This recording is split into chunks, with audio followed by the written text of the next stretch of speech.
As an experienced CELTA trainer, I see a lot of trainees falling into very predictable potholes in teaching practice.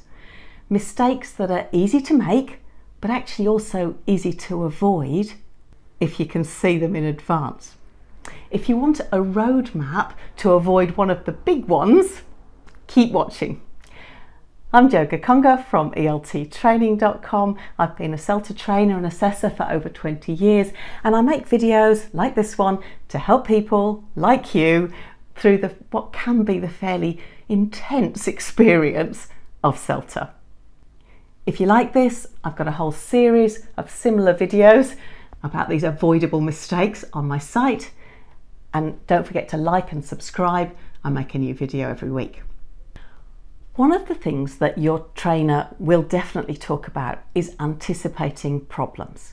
And it can be a bit difficult to know what's meant by this. So in one of the very first courses that I ever ran, a trainee wrote on his lesson plan, "I don't anticipate any problems." Now this is lovely and optimistic, it has to be said.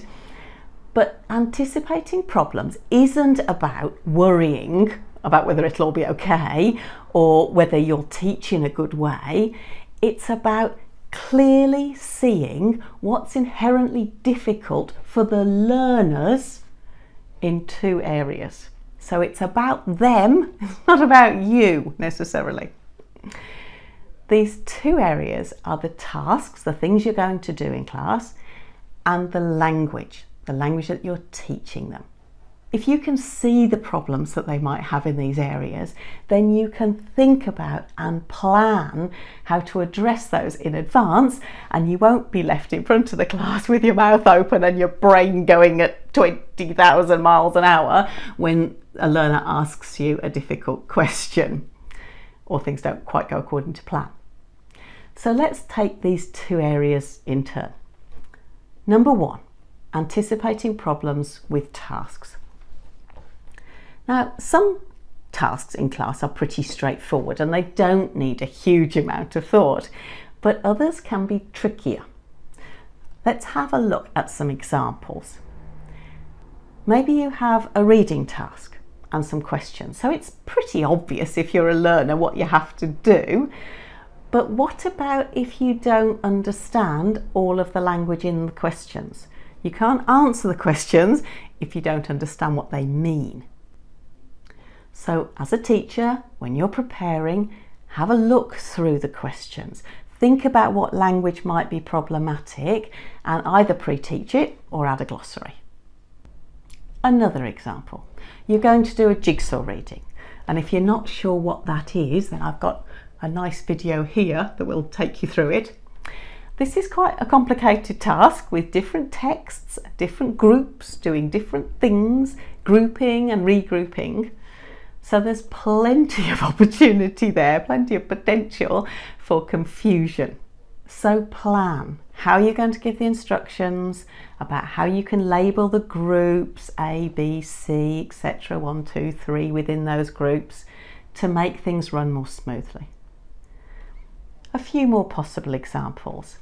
Think about the different learners in your class and how their abilities and their personalities will affect how the class runs, because they will.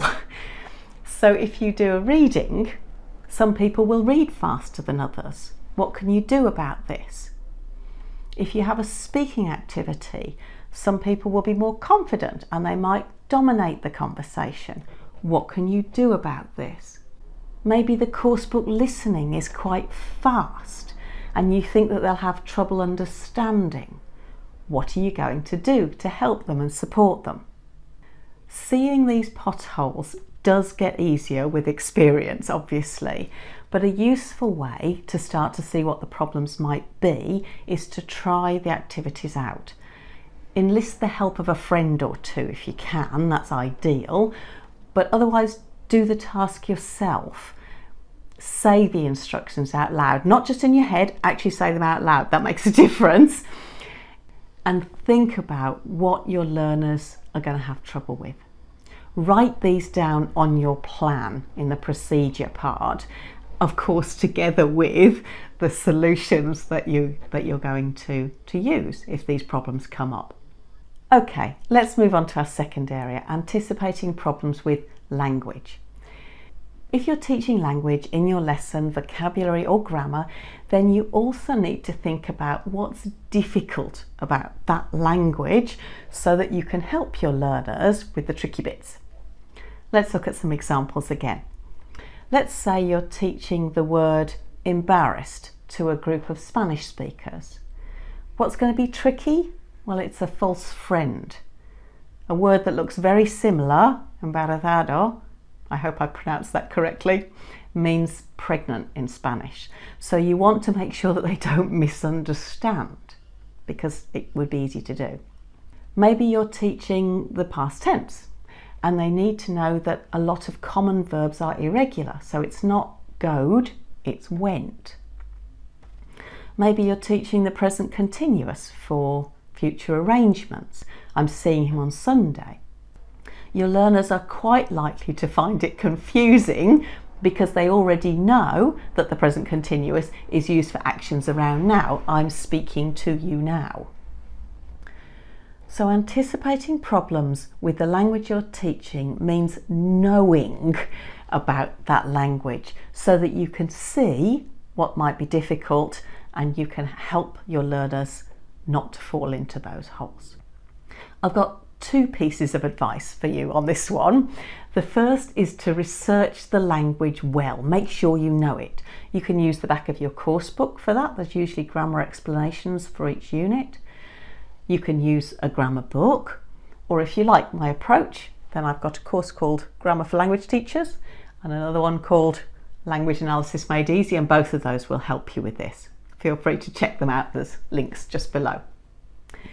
If you know the language that you're teaching really well, you'll feel a lot more confident about teaching it and about answering their questions, and you're likely to be clearer and more concise too.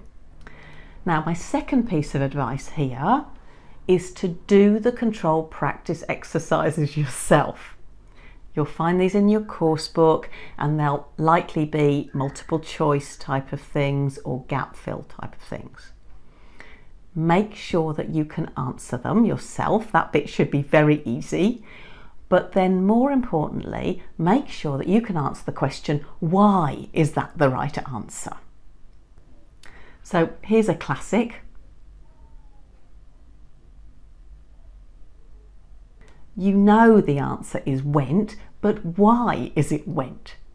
You need to know, and elicit from them if you can, that's better, that it's because we use the simple past, not the present perfect, with specific times like last year. So make sure you go through those things and that you can answer those questions. I hope those thoughts have been a bit helpful. Do check out the links below and other material on my site, and I'll see you soon. Bye bye.